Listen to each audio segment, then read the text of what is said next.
ആദ്യം കണ്ടപ്പോൾ ഞാൻ വിചാരിച്ചു ഇനി ഞാൻ ഓർഡർ ചെയ്തതല്ലേ വന്നത് എന്നുള്ളത്. ഞാൻ ഓർഡർ ചെയ്തത് ആ ബ്ലാക്ക് കളറിലുള്ള ഒരു ബാഗായിരുന്നു. ഇത് രണ്ടും ബാഗാണ് കേട്ടോ. പക്ഷേ ഞാൻ ആദ്യം കവറിൻ്റെ പുറത്തുനിന്ന് കണ്ടത് റെഡ് കളറിലുള്ള റെഡ് ആനേൻ്റെയൊക്കെ ആ ഒരു ഇതാണ് കണ്ടത്. അപ്പം ഞാൻ വിചാരിച്ചു ഇനി ഞാൻ ഓർഡർ ചെയ്തതല്ലേ വന്നതെന്നുള്ളത്.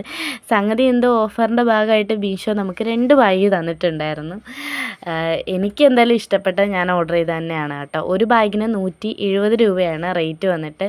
ബാഗ് നല്ല അടിപൊളി വലിയ ബാഗാണ് കേട്ടോ. നല്ല സ്പേസ് ഉണ്ട്. ഈ വീഡിയോയിൽ കാണുന്നതിനേക്കാളും വലിയ ബാഗാണ്. അതിനകത്തൊരു ചെറിയ പേഴ്സ് പോലെ അവർ വെച്ചിട്ടുമുണ്ട്. എനിക്കിഷ്ടപ്പെട്ടു. സിബും കാര്യങ്ങളൊക്കെ ഉണ്ട്. പക്ഷേ സിബിനൊന്നും അത്ര ക്വാളിറ്റി ഇല്ല. പക്ഷേ ബാഗ് നമുക്ക് അടിപൊളിയായിട്ട് ഉപയോഗിക്കാനൊക്കെ പറ്റും കേട്ടോ. നല്ല രസമുണ്ട് കാണാൻ വേണ്ടിയിട്ട്. ക്വാളിറ്റി ആണെങ്കിലും ആ ഒരു 170 രൂപയ്ക്കുള്ള പെർഫോമൻസ് ഒക്കെ ഉണ്ടെന്ന് തോന്നി. 2 ബാഗാണല്ലോ ഇപ്പോൾ 170 രൂപയ്ക്ക് അവർ നമുക്ക് അയച്ചു തന്നിട്ടുള്ളത്. മറ്റ് രണ്ടാമത്തെ ബാഗ് എനിക്ക് അത്രയ്ക്ക് ഇഷ്ടപ്പെട്ടില്ല കേട്ടോ. ഇതാണ് എനിക്ക് ഇഷ്ടപ്പെട്ടത്. എന്തായാലും അമ്മയ്ക്ക് ഇതിട്ടിട്ട് അത്ര കംഫർട്ടായിട്ട് തോന്നിയില്ല. ഞാനിത് ഓർഡർ ചെയ്തത് അമ്മയ്ക്കാണ്. അമ്മയ്ക്ക് ഭയങ്കര വലുതായിട്ട് തോന്നി. അമ്മ ഒന്നാമത് ചെറുതാണ്. അപ്പോൾ അമ്മയ്ക്കിത് ഇഷ്ടപ്പെട്ടില്ല.